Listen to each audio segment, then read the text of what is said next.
Hello and welcome to C plus plus course. अस्सलाम वालेकुम। मेरा नाम है दिशाम अली और आप देख रहे हैं लेट्स प्रोग्रामिंग विद दिशाम चैनल। ये हमारी सी प्लस प्लस सीरीज़ का 16th लेक्चर है। जैसा कि हम प्रीवियस वीडियोस में पढ़ चुके हैं, इफ़ एल्स स्ट्रक्चर के बारे में थोड़ी सी हम इसकी प्रैक्टिस भी कर चुके हैं एग्जांपल्स के थ्रू।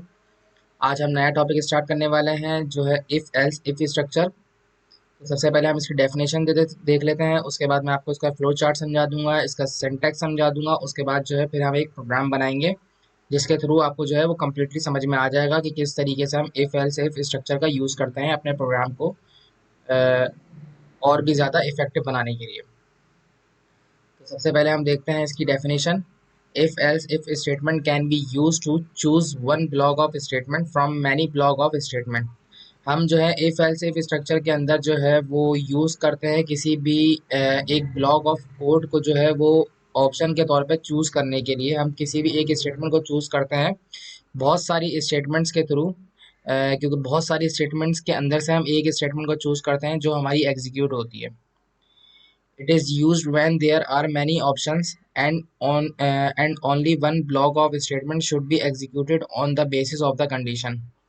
हम जो है इसको यूज़ करते हैं ज़्यादातर वो इस तरह से कि हमारे पास बहुत सारे ऑप्शंस होते हैं, बहुत सारी मल्टीपल कंडीशंस हम लगाते हैं इफ़ एल्स इफ़ स्ट्रक्चर के अंदर। हम बहुत सारी मल्टीपल जो चॉइसेस वाले जो कंडीशंस लगी हुई होती हैं उसमें से एक हम पिक कर लेते हैं और जो भी उसकी बॉडी के अंदर लिखा हुआ होता है हम उसको जो है वो एग्जीक्यूट कर लेते हैं। ठीक है। फॉर एग्जांपल मैं आपको एक मिसाल देता हूँ। जैसे हम मार्कशीट देखते हैं तब मार्कशीट के अंदर जो है वो जब रिजल्ट आते हैं कि 90% 90% से लेकर 100% वाले का जो होता है रिजल्ट वो ये होता है कि A1+ उसको ग्रेड दिया जाता है। उसके बाद कंडीशन इस तरह से लगाई जाती है इफ एल्स इफ स्ट्रक्चर के अंदर कि अगर 80 से लेकर 90 तक के किसी के मार्क्स हैं तो उसको A+ ग्रेड दे दिया जाए। 70 से लेके 80 तक अगर किसी के मार्क्स हैं तो उसको जो है वो ए ग्रेड दे दिया जाए। 60 से लेके 70 तक अगर किसी के मार्क्स है तो उसको बी ग्रेड दे दिया जाए। 50 से लेके 60 तक किसी के मार्क्स है तो उसको सी ग्रेड दे दिया जाए। इस तरह से जो है वो मार्क्स वगैरह जो कैलकुलेट होते हैं, परसेंटेज ग्रेड्स जो कैलकुलेट होते हैं वो इसी तरह से होते हैं कि हम जो है वो इफ एल्स इफ स्ट्रक्चर जो है इसको यूज करते हैं मल्टीपल कंडीशंस को लगाने के लिए। जो भी जो है वो रिजल्ट बन रहा होगा उसके हिसाब से जो कंडीशन है उसको जो है वो एग्जीक्यूट कर देते हैं, डिस्प्ले करा देते हैं। अभी आपको और अच्छे तरीके से समझ में आ जाएगा जब मैं इसका प्रोग्राम बनाऊंगा कि ये किस तरीके से रन करता है। अब मैं इसका फ्लो चार्ट आपको दिखा देता हूँ। तो सबसे पहले हम फ्लो चार्ट देख लेते हैं रन किस तरीके से करता है। तो सबसे पहले हमारा जो कंपाइलर है वो रन करना स्टार्ट करता है। स्टार्टिंग से सबसे पहले वो इफ कंडीशन को चेक करेगा। अगर इफ कंडीशन आपकी ट्रू होती है तो वो यहाँ पर आकर आपकी स्टेटमेंट जो भी आपके उसकी बॉडी के अंदर लिखा हुआ होगा इफ की बॉडी के अंदर वो यहाँ पर उसको एग्जीक्यूट कर देगा और यहाँ से आकर वो डायरेक्ट इसको क्लोज कर देगा। उसके बाद आपका जो प्रोग्राम है वो यहाँ पर क्लोज हो जाएगा। लेकिन अगर इफ वाली कंडीशन हमारी फॉल्स होती है, यानी इफ वाली कंडीशन हमारी नहीं चलती, तो हमने नीचे एक ऑप्शन दिया हुआ होता है कि भाई एल्स इफ जो है अगर हमारी इफ वाली ना चले तो हमारी एल्स इफ वाली कंडीशन है उसको चेक करो। अगर वो वाली ट्रू हो जाती है तब उसको स्टेटमेंट जो उसकी बॉडी के अंदर स्टेटमेंट लिखा हुआ है उसको एग्जीक्यूट कर दो, उसको रन कर दो। ठीक है, और हमारा प्रोग्राम जो है वो एंड कर दो। लेकिन अगर हमारी दूसरी वाली कंडीशन जो है अगर वो भी फॉल्स हो जाती है तो हमारी नेक्स्ट जो है मैंने एक कंडीशन एक और दी हुई है नीचे एल्स इफ के नाम से, आप उसको चेक करो। अगर मतलब हम लाइन से ऑप्शन दे रहे हैं, हमारा फर्स्ट ऑप्शन तो इफ था, ठीक है, हमने सेकंड ऑप्शन दे दिया यहाँ पर कि अगर इफ वाली कंडीशन ना चले तो सेकंड ऑप्शन लिखा हुआ है आप उसको चला दो। अगर सेकंड भी ना चले तो हमारे हमने एक थर्ड ऑप्शन दिया हुआ है आप उसको चला दो। अगर वो ट्रू हो जाती है तब हमारी स्टेटमेंट जो थर्ड वाली ऑप्शन के अंदर हमारी जो स्टेटमेंट लिखी हुई है आप उसको रन कर दो और हमारा प्रोग्राम जो है वो एंड कर दो उसके बाद। लेकिन अगर थर्ड वाली कंडीशन भी नहीं चलती, बाय चांस हमारी थर्ड वाली कंडीशन भी नहीं चलती, तब मैंने एक लास्ट में एक ऑप्शन दिया हुआ है कि भाई एल्स, यानी कुछ भी ना चले हमारे प्रोग्राम से, कंडीशन कुछ भी ना लगे तो ये एल्स वाली स्टेटमेंट जो है ना ये तो लाजमी चला देना।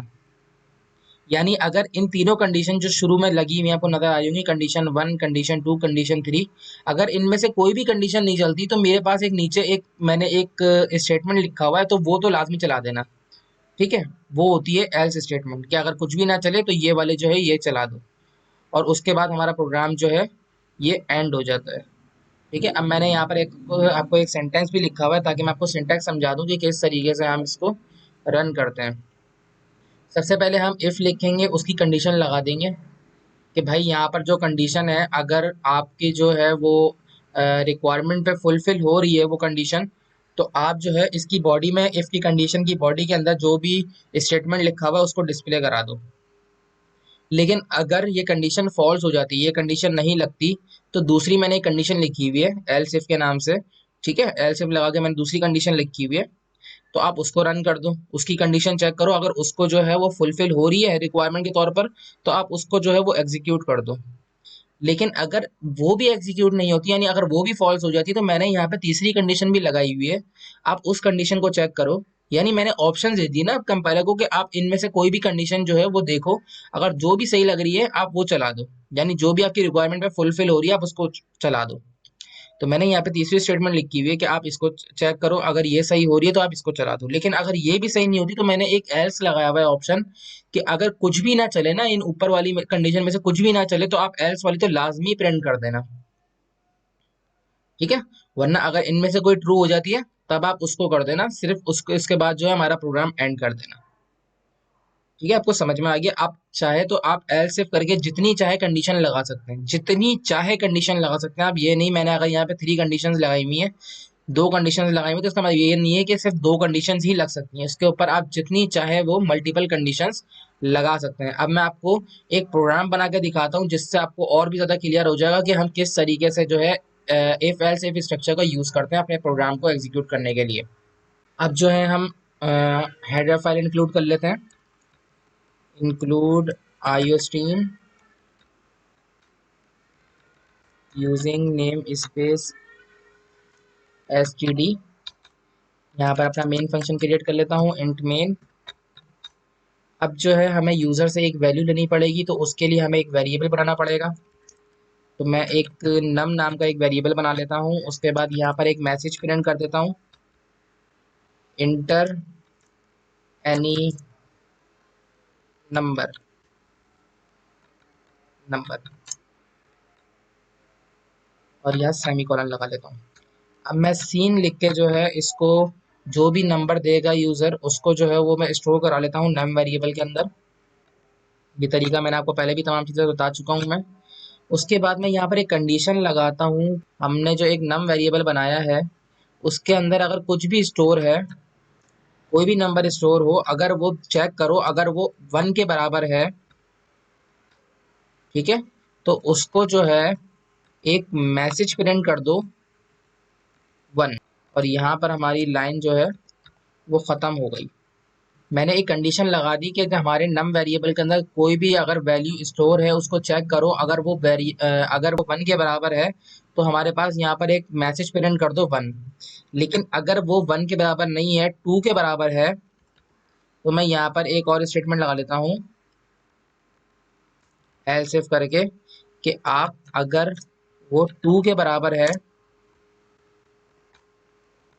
तो आप प्रिंट कर दो 2। और यहाँ पर हमारी लाइन खत्म हो गई। एक और स्टेटमेंट लगा लेता हूँ कि अगर वो जो वेरिएबल के अंदर स्टोर हुई हुई वैल्यू है, अगर वो 3 के बराबर है, ठीक है। अच्छा, ये सारी प्रिंट नहीं होंगी, इनमें से कोई एक ही होगी जो प्रिंट होगी। मैं जब भी आपको कंडीशन लगा के दिखा रहा हूँ कि किस तरीके से एग्जीक्यूट करने में हमारी मदद करता है और हमारे प्रोग्राम को इफेक्टिव बनाता है। तो भाई एक और जो है हमारे पास यहाँ पर प्रिंट करा दो मैसेज 3। और यहाँ हमारा जो लाइन है वो एंड हो गई है। एक और कंडीशन यहाँ पे लगा देता हूँ कि हम मल्टीपल कंडीशन चाहे जितनी चाहे हम लगा सकते हैं। ठीक है, अगर वो नंबर जो भी है, अगर उसको चेक करो, अगर वो 4 के बराबर है, तो यहाँ पर जो है वो 4 प्रिंट कर दो।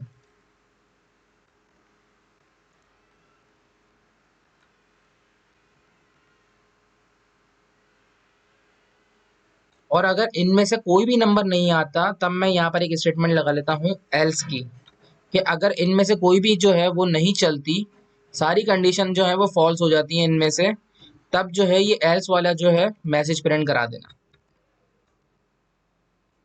Please enter the number in the range of 4, ठीक है। और मैं यहाँ पर जो है ये लाइन को एंड कर देता हूँ। अब जो है मैं यहाँ पर रिटर्न 0 लगा देता हूँ कि हमारा प्रोग्राम जो है यहाँ ख़त्म हो रहा है। अब मैं आपको इसको एक्सप्लेन कर देता हूँ कि ये जो हमारा कंपाइलर है ये सबसे पहले इंट मेन को देखेगा। हमारी सारी लाइब्रेरीज चेक करने के बाद इंट मेन से स्टार्ट होगा। सबसे पहले वो एक मैसेज प्रिंट कराएगा, इंटर एनी नंबर। उसके बाद यूजर कोई भी नंबर देगा तो वो नम वेरिएबल के अंदर जाकर स्टोर हो जाएगा। उसके बाद मैंने एक कंडीशन लगाई हुई कि जो भी नंबर जाकर स्टोर हो जाता है नम वेरिएबल के अंदर, तो आप उसको सबसे पहले चेक करो। अगर वो नंबर 1 के बराबर है तो आप जो है वो प्रिंट कर दो 1, ठीक है। उसके बाद मैंने एक नीचे ऑप्शन दिया हुआ है कि अगर वो 1 के बराबर नहीं है तो फिर आप नीचे वाली कंडीशन में आ जाओ। और यहाँ पे मैंने एक और कंडीशन लगाई हुई कि अगर वो 2 के बराबर है तो आप प्रिंट कर दो 2। लेकिन अगर ये वाली कंडीशन भी अगर फॉल्स हो जाती है तो आप इससे नीचे मैंने एक और कंडीशन लगाई हुई है, आप उसको चेक करो। अगर वो 3 के बराबर है तो आप प्रिंट कर दो 3। अगर ये भी नहीं चलती है बाय चांस तो मैंने नीचे एक और जो है वो ऑप्शन लगाया हुआ है कि मेरा आप दोबारा से ये कंडीशन चेक करो कि अगर जो नंबर के अंदर जो वैल्यू स्टोर हुई हुई है अगर वो 4 के बराबर है तो आप यहाँ पे प्रिंट कर दो 4। लेकिन अगर इनमें से कोई भी एग्जीक्यूट नहीं होती, ये सारी कंडीशन फॉल्स हो जाती हैं। फॉर एग्जाम्पल वो 5 नंबर देता है और इनमें से कोई भी जो है वो एग्जीक्यूट नहीं होगी, तो फिर आखिर में आप ये वाला जो मैसेज है ये प्रिंट करा दो, please enter the number in the range of 4। ठीक है। अब मैं इस प्रोग्राम को जो है सेव करता हूँ और मैं आपको कंपाइल करके दिखाता हूँ कि इसका आंसर क्या होगा। इफ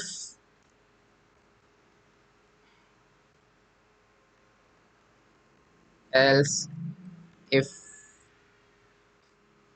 मैंने इसको सेव कर दिया है। अब मैं इसको रन करके चेक करता हूँ कि इसका आंसर क्या आता है। सॉरी, मैंने यहाँ पे रिटर्न की जो स्पेलिंग है वो गलत लिखी है। अब जो है देखें, आपको स्पेलिंग वगैरह की लाजमी जो है वो चेक लाजमी करना है और बहुत ज़्यादा केयरफुली लिखा करें ये तमाम चीज़ें, क्योंकि इसके अंदर अगर आप स्पेलिंग गलत लिखेंगे ना किसी भी सिंटैक्स की तो वो सिंटैक्स एरर जो है आपको डिस्प्ले कर देगा, जिस तरीके से अभी मेरे पास डिस्प्ले हुआ है। अब जो है हमने कंपाइल एंड रन करके देख लिया है। देखिए हमारे पास यहाँ पर एक नंबर आता है। सबसे पहले मैं यहाँ पर 1 प्रिंट करके दिखाता हूँ। अब सबसे पहले मैं आपको 3 प्रिंट करके दिखाता हूँ, ठीक है। ये मैंने 3 प्रिंट कर दिया तो देखिए मेरे पास यहाँ पे क्या आंसर आ गया।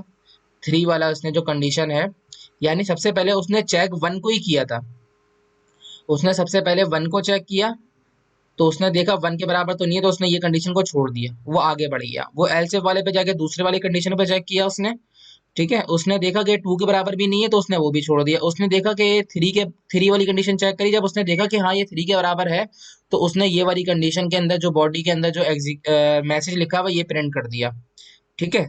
अगर मैं इसी कंपाइलर को जो है वो दोबारा से क्लोज करके और मैं दोबारा से रन करके दिखाता हूँ आपको कि अगर मैं कोई नंबर 5 दे देता हूँ तो इनमें से किसी भी वैल्यू को जो है वो एग्जीक्यूट नहीं करेगा। हमारी जो लास्ट वाला जो मैसेज है उसको प्रिंट कर देगा। मैं देखिए वहाँ पे 5 देता हूँ तो हमारे पास यहाँ पर आ गया please enter the number in the range of 4।